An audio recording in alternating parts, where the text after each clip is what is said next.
Forgiveness यानी माफी क्या है? क्या माफ करने से हम बेहतर इंसान बन जाते हैं? क्या हमें दूसरों की ओर से किसी को माफ करने का अधिकार है? हेलो दोस्तों, और मेरे चैनल इंडी बुक क्लब पर एक और बिल्कुल नए एपिसोड में आपका स्वागत है। आज मैं साइमन वाइजेंथाल द्वारा लिखी गई किताब the sunflower on the possibilities and limits of forgiveness पर बात करूंगी। साइमन वाइजेंथाल एक ज्यूइश ऑस्ट्रियन हॉलोकॉस्ट सर्वाइवर और लेखक थे। द सनफ्लावर में वाइजेंथाल वर्ल्ड वॉर II के दौरान बुरी तरह से घायल एक नाजी सोल्जर के साथ अपने बात करने की एक्सपीरियंस को याद करता है।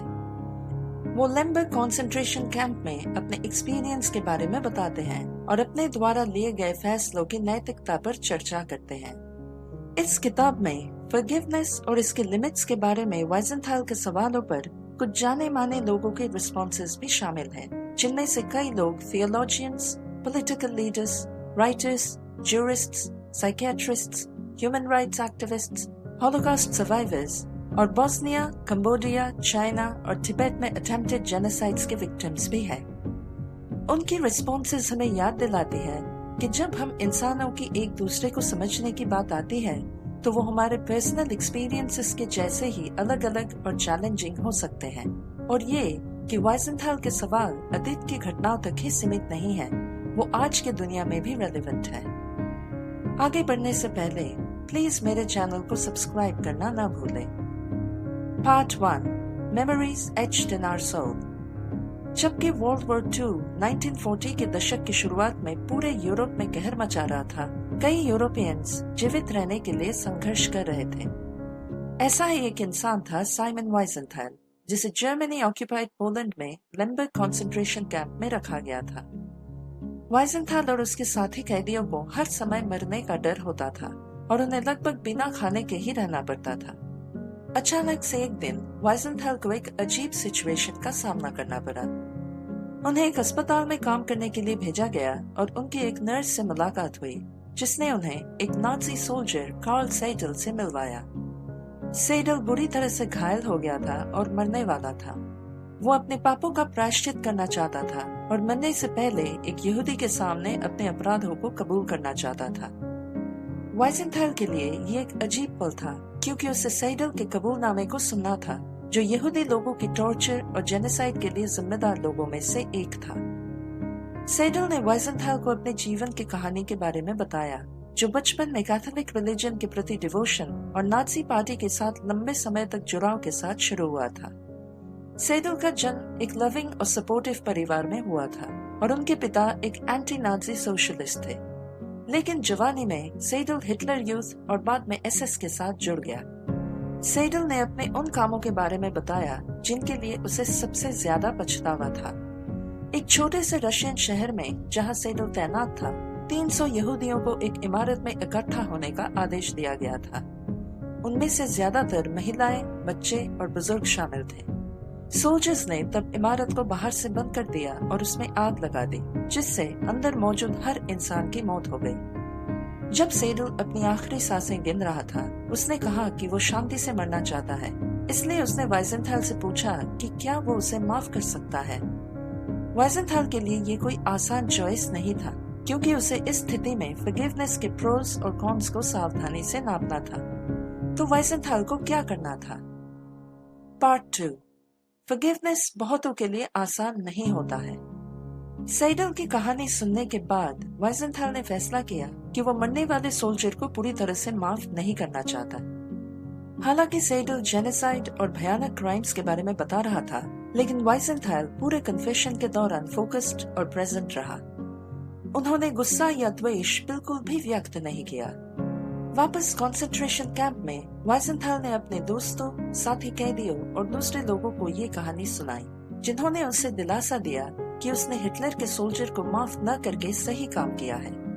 एक दोस्त को यकीन था कि अगर उसने सेडल को माफ कर दिया होता तो वो वाइजेंथाल की गलती होती। एक और का विचार था कि उसे माफ करना पूरी तरह से उचित बात होती, क्योंकि क्रिश्चियनिटी मूल रूप से माफी मांगने वाले हर एक इंसान को माफ करने की अनुमति देता है। सेडल से बात करते समय वाइजेंथाल ने सेडल द्वारा लिखे गए एक चिट्ठी पर सेडल की मां के घर का पता भी देखा। जब वॉर खत्म हो गया और वाइजेंथाल फिर से आजाद हो गया तो उसने जर्मनी में सेडल की माँ से मिलने का फैसला किया। वाइजेंथाल से बात करते हुए सेडल की माँ ने बचपन में सेडल के दयालु और मददगार होने के बारे में याद किया और वो अपने विश्वास पर डटी रही कि सेडल ने कभी भी किसी यहूदी को नुकसान नहीं पहुंचाया और अपने क्रिश्चियन अपब्रिंगिंग के प्रति वफादार रहा।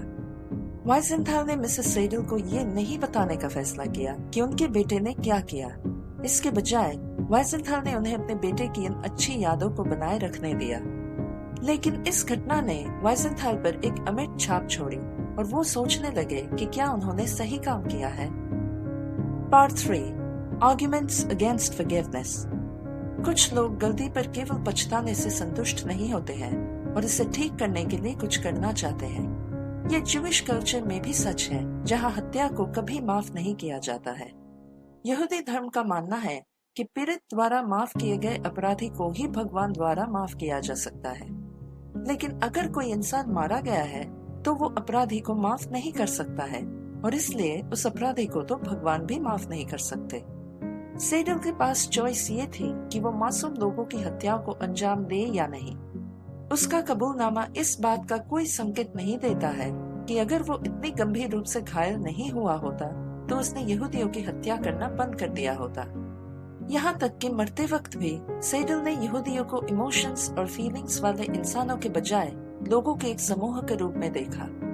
सेडल ने अपने नर्स से उसे कोई भी यहूदी लाने के लिए कहा, जैसे कि यहूदी इंसान नहीं होते हैं। जब वाइजेंथाल अस्पताल पहुंचे तो सेडल ने वाइजेंथाल से उनके अपने बारे में, उनकी पर्सनल सफरिंग के बारे में, यहाँ तक कि उनका नाम भी नहीं पूछा। ये रेसिस्ट आइडियोलॉजीज की डोमिनेंस को दर्शाता है जो नाजीवाद के समय में आम थी। कुछ लोग कहते हैं कि कार्ल सेडल पैदाइश खराब नहीं था। शायद वो नहीं था, लेकिन बाद में उसने जीवन में कुछ बुरे काम किए जो उसके कामों को और भी माफी के नाकाबिल बना देता है। उसने दया और करुणा के मार्ग को ठुकराने का विकल्प चुना और इसके बजाय नफरत और हिंसा की ओर मुड़ गया। शायद लेखक की चुप्पी सेडल की कन्फेशन के लिए एकदम सही रिस्पॉन्स थी। वाइजेंथाल ने कंपैशन दिखाई, लेकिन सेडल को ये महसूस नहीं होने दिया कि उसके बुरे कामों को कन्फेस करने से ही उसे माफी मिल जाएगी। और भी इंटरेस्टिंग समरी सुनने के लिए प्लीज मेरे चैनल को सब्सक्राइब करें। Part 4 arguments in favour of forgiveness. कुछ लोग सोचते हैं कि माफी का मतलब किसी अपराध को भूल जाना है। यह सच नहीं है। माफी का मतलब है अतीत को जकड़े बिना आगे बढ़ना। जिम्मेदारी का बोझ भी यहाँ एक बड़ी चिंता है। जबकि सेडल और कई दूसरे लोगों ने भयानक क्राइम्स किया था, यह नाज़ी जर्मनी की जानलेवा प्लान्स तैयार करने वाले मास्टरमाइंड के कामों की तुलना में माफी के लायक है। गुस्सा और नफरत को कम करने के अलावा माफी हमें पुराने मुद्दों को छोड़कर आगे बढ़ने की अनुमति भी दे सकती है। फॉरगिवनेस दुख और नफरत को कंपैशन में बदल सकती है। अगर दोषी इंसान को सच्चा पश्चाताप और दिल का बदलाव होता है तो वो माफी के लायक है। माफी के बिना आप गुस्से के साइकिल को खत्म नहीं कर पाएंगे, जो बदले में नई पीड़ा पैदा करता है। शांतिपूर्ण भविष्य के निर्माण के लिए इंसान को माफ करना सीखना चाहिए।